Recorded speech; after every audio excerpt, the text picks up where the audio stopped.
Good evening and thanks for joining us. They had boarded a ferry, said goodbye to their parents, and were excited to go on a field trip. But tonight, hundreds of South Korean students and their teachers are missing. As the ferry began listing, helicopters plucked some passengers to safety. Others managed to get into rescue boats.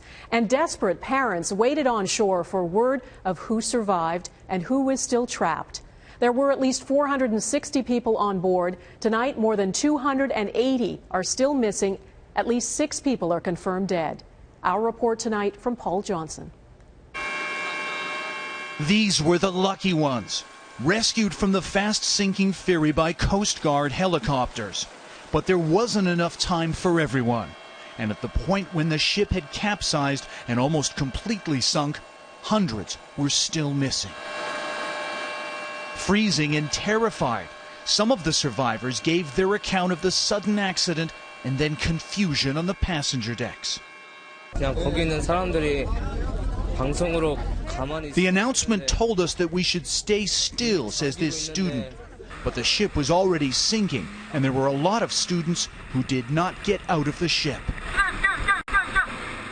While survivors reported hearing a thud and feeling the ship shudder, the cause of the disaster at this point is unknown.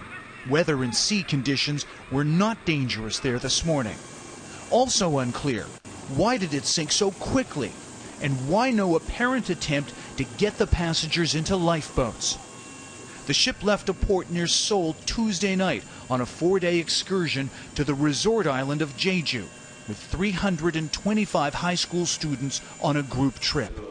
South Korea's President Park Geun-hye reacted to the news today. I think it's truly tragic that high school students who were going on a field trip and the passengers were involved in such an unfortunate accident. At that school near Seoul today, there were outbursts of grief and anger as loved ones awaited news about the search and rescue operation. News that became increasingly bad as the hours wore on.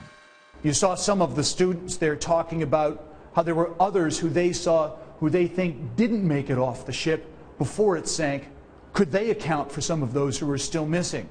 There's also the question of those who may have jumped off the ship to try to get away from it.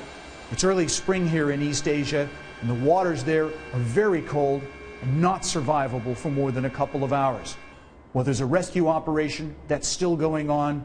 It's looking like South Korea is facing a national tragedy. Donna?